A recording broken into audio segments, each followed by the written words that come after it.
നമസ്കാരം. മലയാളികൾക്ക് എന്നും വളരെ പ്രിയങ്കരിയായ അഭിനേത്രിയാണ് മഞ്ജു വാര്യർ. സിനിമയിൽ തിളങ്ങി നിന്ന സമയത്താണ് മഞ്ജു ദിലീപിനെ വിവാഹം കഴിച്ചതും സിനിമാ ലോകത്തു നിന്നും നടി വിട്ടുനിൽക്കുന്നതും. ശേഷം 14 വർഷങ്ങൾക്ക് ശേഷം 2014 ഹൗ ഓൾഡ് ആർ യു എന്ന ചിത്രത്തിലൂടെയാണ് മഞ്ജു തിരിച്ചെത്തിയത്. ഇന്ന് ഒരുപാട് സ്ത്രീകൾക്ക് ഒരു പ്രചോദനമായി മാറിയ വ്യക്തി കൂടിയാണ് മഞ്ജു വാര്യർ. മഞ്ജുവിന്റെ വിശേഷങ്ങളെല്ലാം തന്നെ വളരെ പെട്ടെന്നാണ് വൈറലായി മാറുന്നത്. രണ്ടാം വരവിൽ തമിഴിലും അരങ്ങേറ്റം കുറിച്ച മഞ്ജു മലയാളത്തിലുൾപ്പെടെ കൈനിറയ ചിത്രങ്ങളുമായി തിരക്കിലാണ്. സോഷ്യൽ മീഡിയയിൽ വളരെ സജീവമായ നടിയുടെ വിശേഷങ്ങളെല്ലാം തന്നെ വളരെ പെട്ടെന്നാണ് വൈറലായി മാറുന്നത്. സിനിമയിൽ തിളങ്ങി നിൽക്കുന്ന സമയത്താണ് മഞ്ജു വാര്യരും ദിലീപും വിവാഹിതരാകുന്നത്.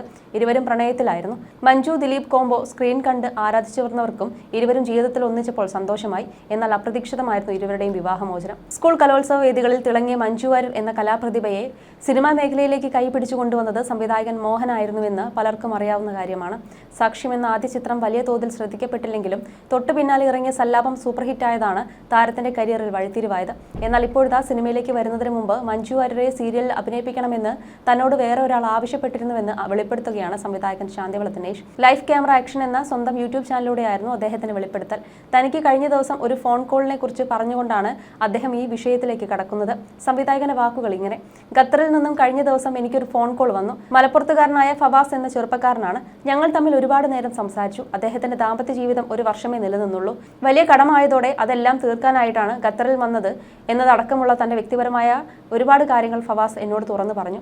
1.18 ലക്ഷം രൂപയുടെ കടം വന്നപ്പോൾ പോലും മദ്യപാനത്തിലേക്ക് തിരിയുകയോ കടം തന്നവർ വരുമ്പോൾ മാറി നിൽക്കുക പോലും ചെയ്യാത്ത വ്യക്തിയാണ് ഞാനെന്നായിരുന്നു ഫവാസിനോട് ഞാൻ പറഞ്ഞത്. അവസാനം കിടപ്പാടം വിറ്റ് എല്ലാവരുടെയും കടം തീർത്തു. എന്നിട്ടും ഞാൻ ഇപ്പോൾ സന്തോഷമായി ജീവിക്കുന്നു. അതുകൊണ്ട് ഫവാസും നിരാശപ്പെടരുതെന്ന് നിർദ്ദേശിച്ചു. ഫവാസിന് എല്ലാ ദിവസവും നൈറ്റ് ഡ്യൂട്ടിയാണ്. ഡ്യൂട്ടി കഴിഞ്ഞ് വന്ന് എൻ്റെ ഏതെങ്കിലും ഒരു എപ്പിസോഡ് കാണുമ്പോൾ തനിക്ക് മനസ്സിനൊരു ശാന്തതയുണ്ടെന്ന് ഫവാസ് എന്നോട് പറഞ്ഞു.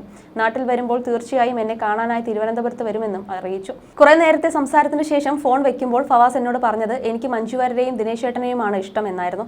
അതായത് എൻ്റെ പ്രോഗ്രാമും അവരുടെ സിനിമയും. മഞ്ജു വാര്യരുമായിട്ട് എങ്ങനെയാണ് എന്ന് ചോദിച്ചപ്പോൾ എനിക്ക് നേരിട്ട് പരിചയമില്ലെങ്കിൽ ബഹുമാനമുള്ള നടിയാണ് എന്നായിരുന്നു എൻ്റെ മറുപടി. ഭാഗ്യവാനല്ലാത്തതുകൊണ്ട് എനിക്ക് പറ്റിയ ഒരു അബദ്ധം കൂടി ഞാൻ ഫവാസിനോട് പറഞ്ഞു. അതായത് മഞ്ജു വാര്യർ 10ാം ക്ലാസ്സിൽ പഠിക്കുന്ന സമയമാണ്. തിരുവനന്തപുരം കലാകൗമുദി, മലയാളം വാരിക തുടങ്ങിയ പ്രമുഖ പ്രസിദ്ധീകരണങ്ങൾ ഡിസൈൻ ചെയ്തിരുന്ന നാരായണ ഭട്ടതിരി ഒരു ദിവസം സ്കൂൾ യുവജനോത്സവത്തിന് വേദിയിൽ ഡാൻസ് ചെയ്യുന്ന പെൺകുട്ടിയുടെ പടം തന്നിട്ട് ഈ കുട്ടിക്ക് സീരിയലിൽ എന്തെങ്കിലും ഒരു വേഷം കൊടുക്കണം, പാവപ്പെട്ട ഒരു കുട്ടിയായെന്ന് പറഞ്ഞു. ആ പടം വാങ്ങിയ ഞാൻ തീർച്ചയായിട്ടും പരിഗണിക്കാമെന്ന് പറഞ്ഞു. എൻ്റെ ഭാഗ്യക്കേട് കൊണ്ടോ മറ്റോ അവർക്ക് ഒരു വേഷവും കൊടുക്കാൻ കഴിഞ്ഞില്ല. ചിലപ്പോൾ സീരിയലിൽ വന്നിരുന്നെങ്കിൽ ഇന്നത്തെ മഞ്ജു ആവുകയില്ലായിരുന്നു. എന്നാൽ മഞ്ജുവിനെ ആദ്യമായിട്ട് അഭിനയിപ്പിച്ചത് ഞാനായിരുന്നു എന്ന് എനിക്ക് അഭിമാനത്തോടെ പറയാമായിരുന്നു. ഈ കഥയും ഞാൻ ഫവാസിനോട് പറഞ്ഞു. ഞാനുമായി നല്ല ബന്ധമുണ്ടെന്ന് തൻ്റെ കൂട്ടുകാരോടൊക്കെ ഫവാസ് പറയുമെങ്കിലും അത് അവർ വിശ്വസിക്കുന്നില്ലെന്നായിരുന്നു അദ്ദേഹത്തിൻ്റെ ഒരു പരാതി. അതുകൊണ്ട് ഏതെങ്കിലും ഒരു എപ്പിസോഡിൽ തൻ്റെ പേര് പറയണമെന്ന ആഗ്രഹം അദ്ദേഹം പങ്കുവച്ചു. അതുകൊണ്ടാണ് ഈ എപ്പിസോഡിൽ തന്നെ ഈ വിഷയം പറഞ്ഞതെന്നും ശാന്തിവിള ദിനേശ് വ്യക്തമാക്കുന്നു. അതേസമയം മഞ്ജുവിനെ കുറിച്ച് മാത്രമല്ല ദിലീപിനെ കുറിച്ചും പലപ്പോഴും സംസാരിക്കുന്ന താരമാണ് ശാന്തിവിള ദിനേശ്. പലപ്പോഴും ദിലീപിന് വേണ്ടി ചാനൽ ചർച്ചകളിലും മറ്റുമായി രംഗത്തെത്തിയിട്ടുള്ള വ്യക്തിയാണ് ശാന്തിവിള.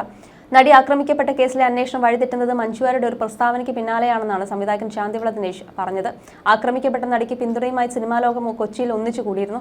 സിനിമാക്കാർ ഒന്നടങ്കം അതിജീവിതയ്ക്ക് പിന്തുണ പ്രഖ്യാപിച്ചു. അപ്പോഴാണ് ഈ ആക്രമണത്തിന് പിന്നിൽ ഒരു ഗൂഢാലോചനയുണ്ട്, കൊട്ടേഷൻ കൊടുത്തതാണ് ഒരാൾ, അത് അന്വേഷിക്കണമെന്ന് മഞ്ജു വാര്യരുടെ ഇടിവെട്ട് ഡയലോഗ് വരുന്നത്. കേസ് വഴിതിരിയുന്നത് അവിടെയാണ്. ഈ ഉജ്ജ്വല നിരീക്ഷണം എങ്ങനെ മഞ്ജു വാര്യർക്ക് കിട്ടിയെന്ന് എല്ലാവരും ആലോചിച്ചു. വേറെ ആരുമല്ലല്ലോ, മഞ്ജു വാര്യരല്ലേ പറയുന്നത്, സാക്ഷാൽ ദിലീപിന്റെ 1ാം ഭാര്യ. അതോടെ അതേവരെ എല്ലാവരും ചിന്തിച്ച കാര്യം താഴെ പോയി. പകരം ഒരു ഗൂഢാലോചന നടത്തിയത് ആര് എന്നതിന് പിറകിയായി എല്ലാവരും. സ്വാഭാവികമായും ചത്തത് കീചകരെങ്കിൽ കൊന്നത് ഭീമൻ തന്നെ എന്ന നിലയിലേക്ക് കാര്യങ്ങൾ വായി. പിറ്റേന്ന് മുതൽ അത് വലിയ വാർത്തയാകാനും തുടങ്ങി. നടി ആക്രമിച്ച 7 എണ്ണത്തിനെയും പിടിച്ച് അകത്തിട്ടെന്ന് പറഞ്ഞ് മുഖ്യമന്ത്രി പ്രതിപക്ഷത്തിന് വായടപ്പിച്ച് നിൽക്കുമ്പോഴാണ് നമ്മുടെ നായികയുടെ എൻട്രി. ഒടുവിൽ ഈ നടിക്കെതിരെ കൊട്ടേഷൻ കൊടുത്തിട്ടുണ്ടെങ്കിൽ, അല്ലെങ്കിൽ മലയാള സിനിമയിൽ ആരെങ്കിലും കൊട്ടേഷൻ കൊടുത്തിട്ടുണ്ടെങ്കിൽ അത് ദിലീപ് ആയിരിക്കുമെന്ന് എല്ലാവരും ഉറപ്പിച്ചു. നടിക്ക് എല്ലാവിധ പിന്തുണയും പ്രഖ്യാപിച്ച ദിലീപ് പ്രതിപട്ടികയിലുമായി. ഞാൻ ദിലീപിന്റെ പേര് പറഞ്ഞിട്ടില്ലെന്ന് അതിജീവിത ആ സമയങ്ങളിൽ വളരെ മാന്യതയോടെ പറഞ്ഞിരുന്നു. അതിജീവിത അങ്ങനെ പറഞ്ഞപ്പോഴും മഞ്ജു വാര്യർ തിരുത്താനൊന്നും പോയില്ല. ഈ സമയത്താണ് WCC ജന്മം കൊള്ളുന്നതും മുഖ്യമന്ത്രിയെ നേരിൽ കാണുന്നതും. അതിന്റെയും നേതാവ് ദിലീപിന്റെ മുൻ ഭാര്യയായിരുന്നു. പത്രങ്ങളിലും ചാനലുകളിലും ഈ സംഘടന അവർ അർഹിക്കുന്നതിന്റെ 100 ഇരട്ടി പ്രാധാന്യം നേടിയെന്നും അടുത്തിടെ സംവിധായകൻ ശാന്തിവിള ദിനേശ് പറഞ്ഞിരുന്നതും വാർത്തയായിരുന്നു. തന്റെ കുടുംബജീവിതം തകർത്തതിന് ദിലീപ് കൊട്ടേഷൻ കൊടുത്തതാണെന്നാണ് പറയുന്നത്. 2017 ഈ സംഭവം നടക്കുന്നതിന് 2 വർഷം മുൻപാണ് ദിലീപ് 10,000 രൂപ അഡ്വാൻസ് കൊടുത്തതെന്ന് കേസിന്റെ ആരംഭത്തിൽ തന്നെ പൾസ് പറഞ്ഞിട്ടുണ്ട്. 2015 മഞ്ജു വാര്യരാണ് ദിലീപിന്റെ ഭാര്യ. അപ്പോൾ കുടുംബം എപ്പോഴാണ് തകർന്നതെന്നും ശാന്തിവിള ദിനേശ് ചോദിച്ചിരുന്നു. മഞ്ജുവോ ശ്രീകുമാർ മേനോനോ ഇതിന് പിന്നിലില്ലെന്ന് പൾസ് സുനി പറയുന്നു. മഞ്ജുവിനെ കണ്ടാലറിയാം, ശ്രീകുമാർ മേനോനുമായി ബന്ധമില്ലെന്നും സുനി പറയുന്നു. മഞ്ജുവിന് ഇതിൽ റോൾ ഉണ്ടോ എന്നുള്ള റിപ്പോർട്ടറുടെ ചോദ്യത്തിന് പൾസർ സുനി നൽകുന്ന മറുപടി ഇങ്ങനെയായിരുന്നു: മഞ്ജുവിന് ഇതിനകത്ത് എങ്ങനെ റോൾ വരാനാണ്? ആ പാവത്തിന് പിടിച്ചു വലിച്ചിട്ടതല്ലേ? ഇവർക്കെതിരെയുള്ളവരൊക്കെ ഇതിലേക്ക് കൊണ്ടുവന്നതാണ്. മഞ്ജുവിന് ഇഷ്ടമില്ലാത്തത് ഒരാളാണെങ്കിൽ അയാളെ കുടുക്കിയതാണ് എന്ന് പറയുക, അങ്ങനെയുള്ള രീതിയിൽ വലിച്ചിട്ടതാണ്. ദിലീപും കാവ്യമാധവനും തമ്മിലുള്ള അടുപ്പത്തെക്കുറിച്ച് അതിജീവിത മഞ്ജു വാര്യരെ അറിയിച്ചെന്നും ഇത് വിവാഹമോചനത്തിലേക്ക് നയിച്ചുവെന്നും ഇതിലുള്ള പ്രതികാരമായാണ് കൊട്ടേഷൻ നൽകിയതെന്നുമാണ് കേസിൽ പറയുന്നത്. എന്നാൽ പ്രതിഭാഗത്തിന്റെ വാദം ദിലീപിന്റെ മുൻ ഭാര്യയായ മഞ്ജു വാര്യരും സുഹൃത്ത് ശ്രീകുമാർ മേനോനും ചേർന്ന് പൾസർ സുനിയെ ഉപയോഗിച്ച് ദിലീപിനെ കള്ളക്കേസിൽ കുടുക്കിയതാണെന്നാണ്. എന്നാൽ മഞ്ജുവും ശ്രീകുമാർ മേനോനും ഇക്കാര്യത്തിൽ നിരപരാധികളാണെന്നാണ് പൾസർ സുനി ഇപ്പോൾ വെളിപ്പെടുത്തിയത്. ദിലീപ് തന്നെ ചതിച്ചുവെന്നും പൾസർ സുനി പറയുന്നു. ഈ നിമിഷം വരെ ദിലീപിനെതിരെ കാര്യങ്ങളൊന്നും പറഞ്ഞിട്ടില്ല. ഇനിയും ചില കാര്യങ്ങൾ തുറന്നു പറഞ്ഞാൽ വേറെ ചിലർക്ക് കൂടി ഉത്തരം പറയേണ്ടി വരുമെന്നാണ് പൾസർ സുനി പറഞ്ഞത്. ഇപ്പോൾ അന്തിമ വിധി പറയാനായി കേസ് മാറ്റിയിരിക്കുകയാണ്. ജൂണിൽ വിധി വരുമെന്നാണ് പ്രതീക്ഷ. ഈ വേളയിൽ കേസിനെ കുറിച്ച് ഒരിക്കൽ ഒരു അഭിമുഖത്തിൽ ചോദ്യം ഉയർന്നപ്പോൾ ദൈവം എന്തെങ്കിലും ഒരിക്കൽ തനിക്കും സംസാരിക്കാൻ അവസരം തരുമെന്നും അതുവരെ ആർക്ക് വേണമെങ്കിലും തന്നെ കരിവാരി തേക്കാമെന്നുമായിരുന്നു ദിലീപ് നൽകിയ മറുപടി. നടിയുടെ കേസിൽ വിധി വരാനിരിക്കെ അന്ന് ദിലീപ് പറഞ്ഞ കാര്യങ്ങൾ വീണ്ടും വൈറലാകുന്നുണ്ട്. ഇത് സംബന്ധിച്ച് ഒരു ഫേസ്ബുക്ക് പേജിൽ വന്ന പോസ്റ്റിന് താഴെ നിരവധി പേരാണ് കമന്റുമായി എത്തിയത്. ചിലർ കേസിൽ ദിലീപിനെ കുറ്റപ്പെടുത്തുമ്പോൾ കോടതി വിധി വരാൻ കാത്തു നിൽക്കുന്നുവെന്നായിരുന്നു നടനെ അനുകൂലിച്ചുകൊണ്ട് ഉള്ള കമന്റുകൾ. ഇദ്ദേഹം കുറ്റവാളിയാണോ എന്ന് കോടതി തീരുമാനിക്കട്ടെ, അതുവരെ ഇദ്ദേഹത്തെ കുറ്റം പറയരുത്. ഈ കേസ് എപ്പോഴാണ് ദിലീപിന്റെ തലയ്ക്ക് വന്നതെന്ന് ഇവിടുത്തെ ഉയർന്ന ഉദ്യോഗസ്ഥർ വെളിപ്പെടുത്തിയത് ആരും മറക്കണ്ട. അത് തെറ്റായിരുന്നുവെങ്കിൽ എന്തുകൊണ്ട് അവർക്കെതിരെ നടപടിയെടുത്തില്ല? ഈ പിണറായി സർക്കാർ വന്ന ശേഷം നിരപരാധികളായിട്ടുള്ളവരാണ് ശിക്ഷിക്കപ്പെട്ടത്. ജിഷ കേസിലും ദിലീപിന്റെ കേസിലും എല്ലാം സംഭവിച്ചത് ഇതാണ്. അന്ന് ഇദ്ദേഹത്തെ അറസ്റ്റ് ചെയ്ത് കൊണ്ടുപോകുമ്പോൾ ചെയ്യാത്ത തെറ്റിന് ശിക്ഷിക്കപ്പെട്ട് എല്ലാ കുറ്റവും തന്റെ തലയ്ക്ക് വെച്ച് അതുമായി പോകുന്ന ആളെയാണ് ഞാൻ കണ്ടത്.